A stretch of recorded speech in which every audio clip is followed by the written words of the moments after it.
What's up everybody, Taco Bandit here with some more Dirt on Trucks. Today I want to go over a few of the differences between diesel trucks and gas-powered trucks. Now I realize, as with brand loyalty, most diesel truck buyers don't go and switch to a gas-powered truck, and gas-powered truck buyers don't go and switch to a diesel-powered truck.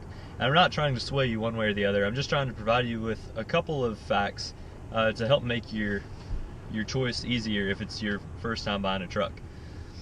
Now, diesel engines are a lot simpler than gas engines and have been around longer. They're heavier, they're more expensive, and they make a whole lot more torque, which is great if you're hauling things on a regular basis or if you're towing trailers on a regular basis. Now, if you're not, a gas engine would probably be fine for you. There's nothing wrong with a gas engine. Both engines make around the same amount of horsepower.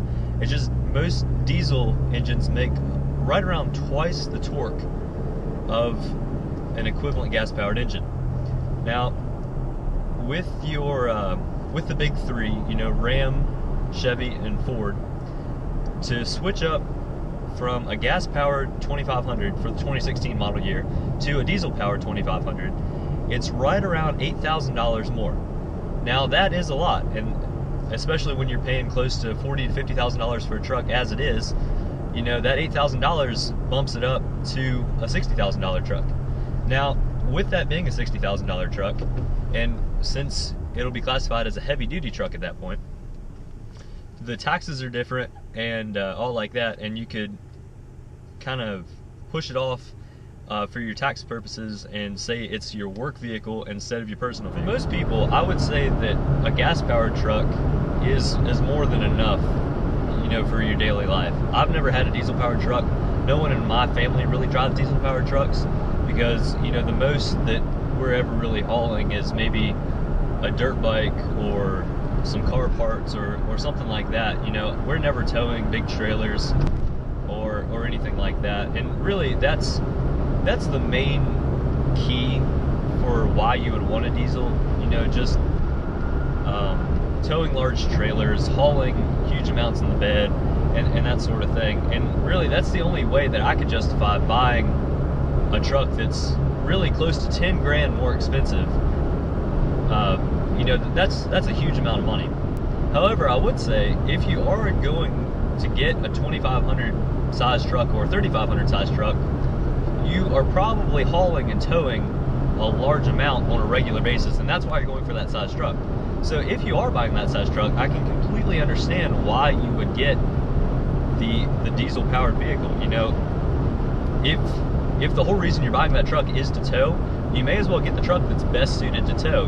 If you have twice the amount of torque, that's you're going to be using that on a regular basis, which in turn is making your engine not work as hard, which is increasing the longevity of your engine. Diesel engines are a lot simpler than gas engines. They don't use spark plugs, and when the fuel is injected into the cylinder, it's injected at the right time with the right temperature and pressure that it automatically combusts under those conditions.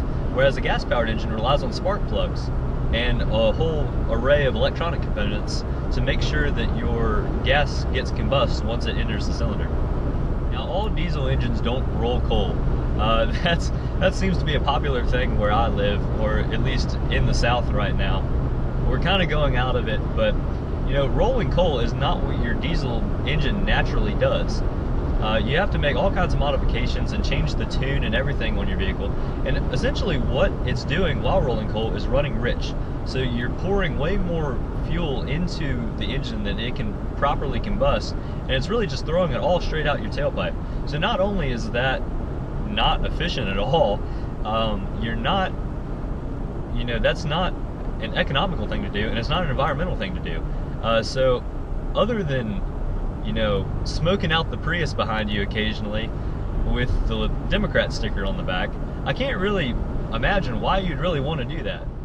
I would expect the future of trucks to be more diesel based, not necessarily the big 6.5 liter diesels that you find in your 2500 and 3500 size trucks, but I would expect a lot more eco diesels and stuff like that in the future. I know that the GMC Canyon and the Chevrolet Colorado do offer a small Duramax in their new trucks, and that's not a very popular option because most people, if they're going to spend the extra money, they'd prefer to go to a larger truck. But those models are more efficient, in fuel economy wise. But with gas being as cheap as it is, most people aren't really as concerned with fuel economy. And if they're saving, $6,000 to $10,000 up front, that's where most people would rather save their money rather than at the pump each week. A lot of luxury car brands even have diesel-powered variants for their cars. I know that Mercedes, BMW, Audi, and Land Rover all offer diesel-powered variants, in Europe at least, and they're very popular. They're a lot quieter, and diesel-powered engines are actually 40% more efficient than gas-powered engines. Now, there's a couple reasons why diesel isn't as popular in the United States, and I think a lot of it has to do with the reputation that diesel has. For some reason, Americans seem to view diesel as a dirty power source that's archaic in design, and just a lot of people aren't willing to have a diesel-powered vehicle. And diesel is more expensive, and I think that's part of the issue as well. But say for your Ram 1500, for example, your gas-powered Ram 1500 makes right around 17 miles to the gallon, let's say 18 miles to the gallon, where there's an eco-diesel that's also offered in the Ram 1500. It is more expensive, but they can get up to 24, 25 miles per gallon highway, which is pretty incredible for a full-size truck. Alright, so that'll do for this video. Thanks for stopping in, and I'll see you next time.